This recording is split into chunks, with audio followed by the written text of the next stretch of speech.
ترقی جس کا میں ذکر کر رہا ہوں 4 سے 5 جو ہم نے ترقی کرنی ہے آنے والے وقت میں، اس کے لیے توانائی کا انتظام کرنا ہے، اور توانائی کا انتظام ایسے طریقے سے کرنا ہے کہ غریب آدمی ایل این جی کی قیمت نہ دے رہا ہو، غریب آدمی کو سستی بجلی، سستی گیس مل رہی ہو۔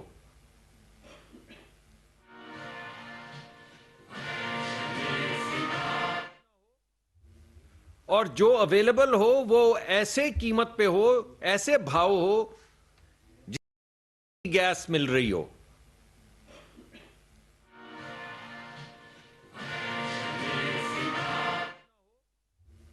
اور جو اویلیبل ہو وہ ایسے قیمت پہ ہو، ایسے بھاؤ ہو جسے لوگ افورڈ کر سکتے ہوں۔ پھر ہی ملک آگے بڑھے گا، پھر ہی غریبوں کے گھر کے چولہے جلیں گے۔ اس مقصد کو سامنے رکھتے ہوئے ہم نے بہت سی چیزیں آپ کے سامنے لائے، مگر ایک دو مرتبہ آپ ہنس دیے اور ایک دو مرتبہ سب نے شک کی نظر سے دیکھا۔ جب میں نے آپ کو آ کے کہا کہ ہم انشاءاللہ بہت جلد سستا تیل لے کر آئیں گے اور چند مہینوں کے اندر لے کر آئیں گے، اور آپ کو تاریخ بھی دی، تو بہت سے دوستوں نے یقین کیا اور میرا ہاتھ پکڑا اور مضبوط کیا، اور بہت سے لوگوں نے شاید پاکستان کی تاریخ کچھ ایسی ہے کہ شک کی نظر سے بھی دیکھا کہ شاید ایسا نہ ہو۔ تو آپ نے دیکھ لیا کہ 45 دن کے اندر، اور یہ 45 دن کا جو میں ذکر کر رہا ہوں یہ میں نے نہیں کہا، یہ روس سے آئے ہوئے وفد کے جو لیڈر تھے انہوں نے ذکر کیا کہ وہ معاملہ جو 45 دن پہلے شروع ہوا تھا وہ آج ہم نے ختم کر دیا، اور آپ کے سامنے وہ معاہدے ہو گئے، اوپر دستخط ہو گئے، جن کے تحت یہ طے پا گیا کہ مارچ کے مہینے تک، اور آپ کے سامنے وہ معاہدے ہو گئے، ان کے اوپر دستخط ہو گئے، جن کے تحت یہ طے پا گیا کہ مارچ کے مہینے تک، مارچ ختم ہونے سے پہلے پہلے پاکستان اور روس کے درمیان ایک معاہدہ طے پا جائے گا جس کے ذریعے سستا خام تیل جو دونوں ملکوں کے لیے بینیفیشل ہوگا وہ پاکستان میں آنا شروع ہو جائے گا۔ یہ تمام کام جو کئی سالوں میں نہیں ہوا، جو کئی دفعہ آپ نے لوگوں کو جیبوں سے کاغذ لہراتے ہوئے دیکھا کہ میں بات کر رہا ہوں سستے تیل کی، میں بات کر رہا ہوں سستی، کچھ نہیں ہوا۔ 45 دن کے اندر یہ معاملہ طے پا گیا، اور اب انشاءاللہ مارچ کے اندر جو ہماری تفصیل ہے تمام کمرشل ٹرمز کی وہ طے ہو جائے گی، سائن ہو جائے گا، اور پاکستان کے اندر سستا تیل آنا شروع ہو جائے گا۔ اس کے علاوہ جو ہم نے معاہدہ کیا اس کے تحت ایک ہولسٹک انرجی سیکیورٹی پلان جو ہے اس سال کے آخر تک مکمل ہوگا، جس میں ایل این جی بھی ہوگی، جس میں گیس بھی ہوگی، پیٹرولیم کے علاوہ۔ اس وقت ان کے پاس گیس میسر نہیں، مگر انہوں نے وعدہ کیا کہ اگلی سردیاں، اب یہ سردیاں تو اللہ کے حکم سے گزر، اور آپ نے دیکھا کہ 10 سال میں پہلی مرتبہ کسی جگہ کے اوپر کوئی ہنگامہ آرائی نہیں ہوئی۔ جنوری ختم ہونے کو ہے گیس کی کمی کی وجہ سے، یہ نہیں کہ کمی نہیں تھی، ایسا بھی نہیں کہ لوگوں کو تکلیف نہیں ہوئی ان اوقات میں جو کھانے پینے کے اوقات نہیں تھے، مگر حتی الامکان حکومت نے کوشش کی، اور اس مرتبہ کسی جگہ پہ کوئی پروٹیسٹ نہیں ہوا۔ تو اس کو مد نظر رکھتے ہوئے ہم نے یہ بھی معاہدہ کیا ہے کہ اگلی سردیاں آنے سے پہلے سپاٹ کارگو، یعنی جو لانگ ٹرم کانٹریکٹ نہیں ہوتے، اس پہ روس ہمیں ایل این جی کے ہمارے ساتھ کوئی 2 کمپنیاں انہوں نے پاکستان کو کہا ہے ان کے ساتھ آپ معاہدہ کریں تاکہ اگلی سردیوں کے لیے آپ کے پاس ایل این جی ہو۔ مگر لانگ ٹرم کے لیے، آنے والے وقت کے لیے، ملک کی ترقی کے لیے ایک ہولسٹک انرجی کا معاہدہ کیا جائے گا۔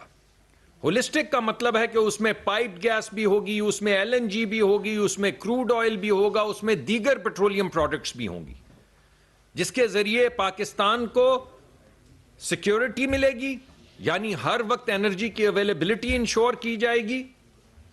انرجی جو آئے گی پاکستان میں، تیل جو آئے گا، گیس جو آئے گی وہ سستے ہوں گے تاکہ لوگوں کی افورڈیبلٹی ہو، اور سسٹینیبل طریقے سے آئیں گے، کیونکہ جتنی ہم سستی چیزیں لیں گے اتنا ہی زر مبادلہ کا بوجھ ہم پہ کم ہوگا، اور یہ جو سارا دن لے دے ڈالر روپے کی ہوتی رہتی ہے اس کے اندر ہمیں فائدہ پہنچے گا، اور ہماری امپورٹ کا بل کم ہوگا کیونکہ ہم سستی چیزیں خرید رہے ہوں گے۔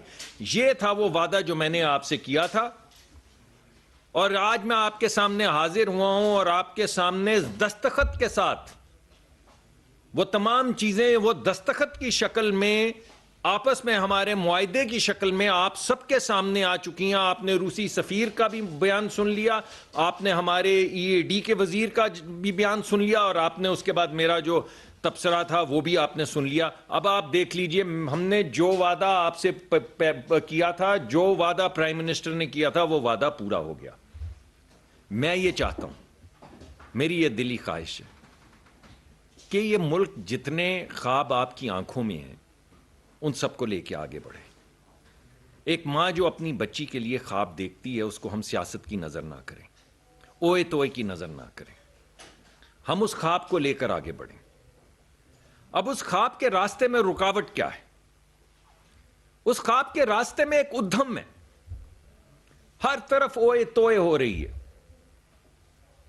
آپ یہ دیکھیں کہ جس دن آپ نے ساری اسمبلی کو غدار قرار دے دیا, جس دن ووٹ آف نو کانفیڈنس چل رہا تھا, اور آپ نے تمام اپوزیشن کو جو ایک طرف بیٹھی ہوئی تھی صرف اس وجہ سے کہ وہ کہہ رہی تھی کہ ہم ووٹ آف نو کانفیڈنس کرنا چاہتے ہیں, آپ نے ہٹلر کی طرح, بھائی خان صاحب, ہٹلر کی طرح آپ نے آرٹیکل 5 لگا دیا.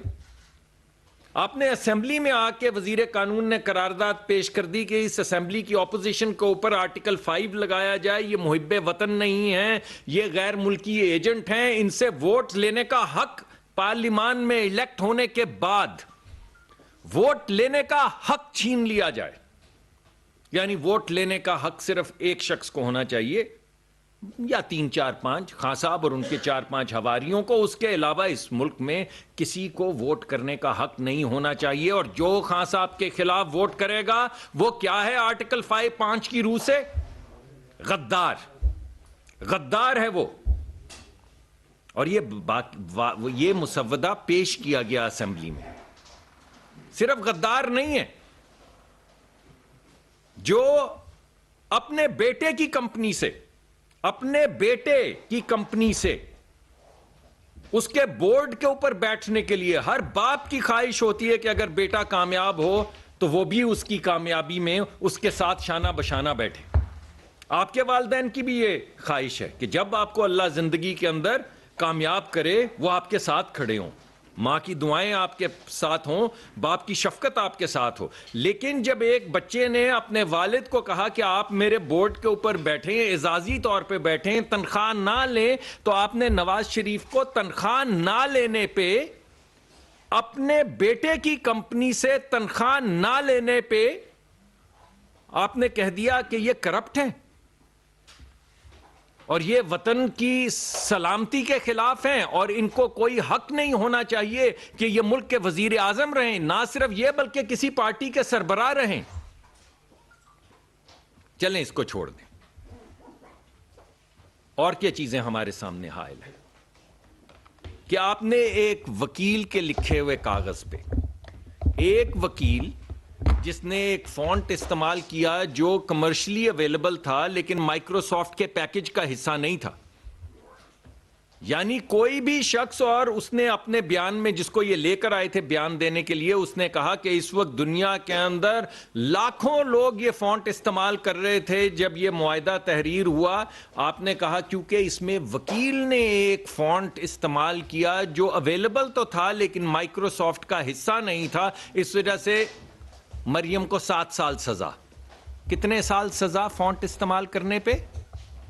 7 سال سزا دی کہ وہ فونٹ جو اویلیبل ہے, لوگ استعمال کر رہے ہیں, مائکروسافٹ کا حصہ نہیں تھا. بھائی آپ کے وکیل نے استعمال کیا, آپ نے نہیں استعمال کیا, اور استعمال کیا بہن بھائی کے اندرونی معاہدے کے لیے, تو آپ نے کہا اس کو 7 سال سزا دے دو.